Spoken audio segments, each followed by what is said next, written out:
दोस्तों, राजा हो या रंक, कृष्ण हो या राम, ऐसा कोई भी नहीं जिस पर कर्मों की मार ना पड़ी हो। मेरी माने तो इंसान कर्मों के फल से बच नहीं सकता, अर्थात जो भी कर्म आपने किए हैं उसका फल तो आपको मिलकर ही रहेगा। आधुनिकता के चलते आज दुनिया कर्मों की गति और इस नियम को भूलने लगी है। उन्हें लगता है अरे कुछ नहीं होता, खाओ पियो और मौज करो, कल किसने देखा है। जबकि सच्चाई ये है कि जो भी कर्म हमने अपने जीवन में किए हैं उनके अनुरूप ही हमें जीवन को जीना अथवा कर्मों को भोगना पड़ता है। अधिकांश लोग वक्त रहते इस माया जाल को समझ नहीं पाते और जब तक ज्ञात होता है तब तक शायद काफी देर हो चुकी होती है। तो चलिए फिर आज सबसे पहले कर्मों के प्रकार को समझते हैं। इससे पहले कि मैं आगे बढ़ूं, आपसे निवेदन करूंगा कि चैनल को सब्सक्राइब, लाइक, कमेंट और शेयर कर आप अपने जीवन में एक अच्छे कर्म को अवश्य जोड़ें। भारतीय संस्कृति में विभिन्न महापुरुषों ने अनेकों शोध किए हैं। पुरातन धर्म शास्त्रों और ग्रंथों की माने तो कर्मों की गति और फल का विस्तृत विवरण समझना इतना भी कठिन नहीं है जितना कि लोग समझते हैं। महामुनियों के अनुसार कर्म को 3 भागों में बांटा गया है, जिसमें सबसे पहले आता है प्रियमान कर्म, जिसके अनुसार प्रातःकाल उठने से लेकर दिन के सभी क्रियाकलापों को प्रियमान कर्म कहकर पुकारा जाता है, क्योंकि इन्हीं प्रियमान कर्मों के द्वारा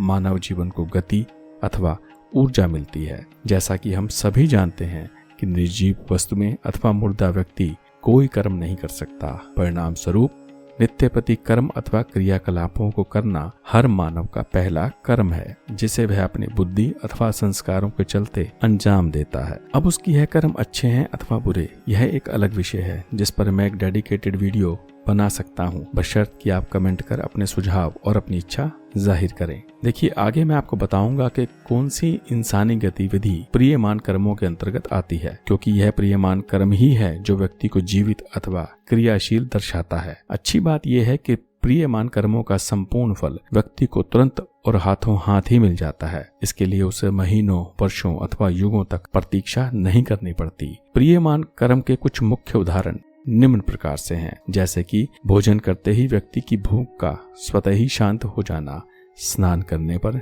शरीर का साफ और स्वच्छ हो जाना, ध्यान अथवा चिंतन करने से मन और बुद्धि में स्फूर्ति और स्वास्थ्य का लाभ होना। ये वो प्रियमान कर्म हैं जिन्हें करने में व्यक्ति को अतिरिक्त शक्ति एवं बुद्धिमत्ता का प्रयोग नहीं करना पड़ता। उदाहरण के लिए अगर आपका शरीर दिन भर काम करके थक चुका है तो फिर लेटते ही आपको स्वतः नींद आने लगेगी और जैसे ही नींद पा आपका थका हुआ शरीर आराम कर लेगा, आप खुद को तरोताजा और बेहतर महसूस करने लगेंगे। लेकिन अगर गलती से आपने खुद को नींद अथवा आलस का गुलाम बना दिया तो फिर यही प्रियमान कर्म आपको आलसी, निकम्मा और अस्वस्थ बना देगा। अर्थात निद्रा का यही कर्म आपको दुख देने लगेगा, जिसके दूरगामी इतने भयंकर परिणाम हो सकते हैं कि आप सोच भी नहीं सकते। इस तरह दिनचर्या के सभी मूलभूत कर्म प्रियमान कर्म की श्रेणी में आते हैं। अब दूसरा मुख्य कर्म है संचित कर्म। संभव है इतना तो आप समझ ही गए होंगे कि पृथ्वी पर जिंदा रहने हेतु कर्म तो करना ही पड़ेगा, अर्थात कर्म किए बिना इंसान की गति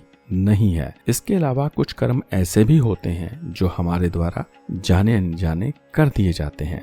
करते समय हमें यह बिल्कुल ज्ञात नहीं होता कि इन संचित कर्मों के वास्तविक परिणाम क्या हो सकते हैं। व्यक्ति के अनुसार उसके सभी कर्म उसके हिसाब से ठीक, सटीक और हमेशा उपयुक्त ही होते हैं। क्रियान्वयन के समय व्यक्ति को यही लगता है कि यही सबसे सही और उपयुक्त बात है जो उसको करनी चाहिए, जिसे वह अपने सदकर्म से जोड़कर देखता है। परंतु वास्तव में ऐसा बिल्कुल नहीं होता, क्योंकि अनेकों कर्म प्रकृति, मनुष्य, समाज और धर्म के अनुसार उपयुक्त नहीं बैठते, जबकि व्यक्ति जीवन पर्यंत इसी भुलावे में जीता है कि उसने जो कुछ भी किया था वही सही था और उसे उसके अच्छे परिणाम अवश्य मिलेंगे। अर्थात हर व्यक्ति को जीवन में उसके सभी कर्म सदकर्म ही प्रतीत होते हैं, परंतु अधिकांश समय ऐसा हो नहीं पाता। परिणाम स्वरूप वक्त आने पर व्यक्ति को खुद और अपने कर्मों का आकलन पुनः करना पड़ता है। परिणाम स्वरूप व्यक्ति के कर्म अथवा उन्हें करने के तरीकों में परिवर्तन आना शुरू हो जाता है। आपने अक्सर लोगों को ये कहते सुना और देखा अवश्य होगा कि अब जाकर मुझे अकल आई, मैं तो फला फला बात को कुछ यूं ही सोचता था। ध्यान रहे, संचित कर्म सदैव हमारे मन अथवा चित्त में एकत्र भी होते रहते हैं।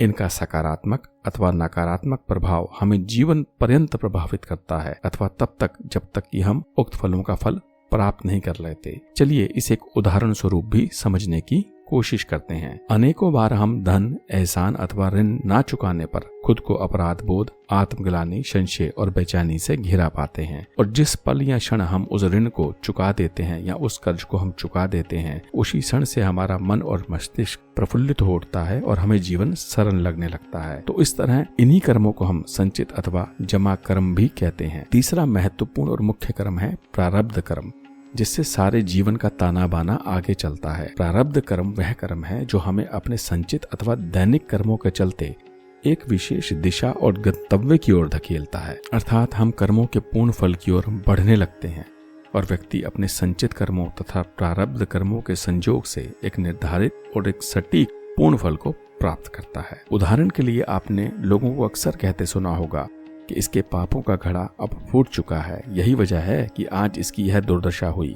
अथवा किसी अन्य व्यक्ति को कुछ लोग यूं भी कहते हैं कि जरूर इसने कुछ अच्छे कर्म किए होंगे जो आज इसको ये सम्मान मिला, पत्नी मिली या नौकरी मिली या धन मिला। तो कहने का भाव ये है कि कर्म कोई भी हो, वो हमेशा हमारे मन में लंबे समय तक जमा और जीवित रहता है। यह एक दिन से लेकर एक जन्म अथवा जन्म से लेकर युगों तक हमारे साथ ही चलता है। याद रहे कि प्रारब्ध कर्म अच्छे और बुरे दोनों प्रकार के कर्मों का एक समूह होता है, जिसे वर्तमान जीवन में प्रारब्ध तो मृत्यु उपरांत दूसरी देह धारण करने पर संचित अथवा पूर्ण जन्मों के नाम से कहकर पुकारा जाता है। प्रतिदिन किए जाने वाले अनेकों कर्मों में से कुछ कर्म जिनका परिणाम दूरगामी होता है, 100% हमारे मन, जीवन और संचित कर्मों में जुड़ते जाते हैं। और यही कर्मों की गठरी प्रत्येक मानव अपने कंधों पर उठाकर ढोनी पड़ती है कि धरती का प्रत्येक प्राणी अपने संपूर्ण जीवन में कर्मों के क्रियान्वयन और बंधनों से हमेशा जुड़ा रहता है। जन्म जन्मांतर तक यह गठरी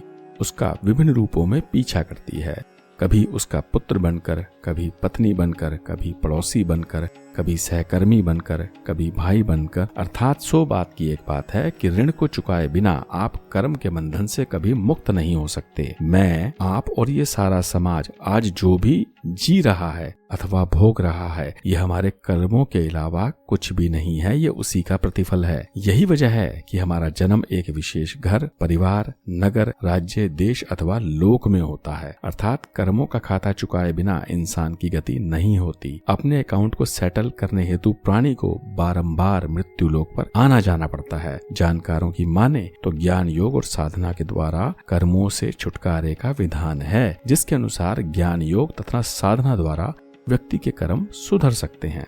अर्थात वर्तमान समय में अच्छे कर्म करके व्यक्ति अपनी पाप की गठरी को बढ़ने से बचा सकता है, यानी कि जो कुछ उसने किया था वो तो उसको भुगतना ही पड़ेगा, परंतु अच्छे कर्मों द्वारा एक अंतराल के बाद व्यक्ति संचित बुरे कर्मों से मुक्ति पा जन्म मरण के बंधन से छूट सकता है। उक्त समय व्यक्ति को अनुभव होता है कि वह एक लंबी अंधकारमयी गुफा से निकलकर सुखद प्रकाश की ओर बढ़ने लगा है। श्रीमद् भागवत गीता में भी भगवान श्री कृष्ण ने यही संदेश दिया है कि हे प्राणी, तो बिना फल की इच्छा करे सदकर्म के मार्ग पर चलता जा और समय आने पर मैं खुद तुझे तेरे कर्मों का उचित फल अवश्य दूंगा। दोस्तों, अनेकों बार कुछ लोग व्यर्थ का संभाषण भी करते हैं अथवा मुझसे बहस भी कर बैठते हैं कि मैं तो कुछ भी नहीं कर रहा, मैं तो खाली अथवा निठल्ला बैठा हूँ। तो कहने का भाव ये है कि वो कहता है कि भैया मैं तो कोई कर्म ही नहीं कर रहा हूँ, जबकि सच्चाई तो ये है कि निठल्ला बैठना भी अपने आप में एक नकारात्मक कर्म है, जिसे उस व्यक्ति ने जाने अनजाने अंजाम दे दिया है, यानी जिसे वो निरंतर करता आ रहा है। तो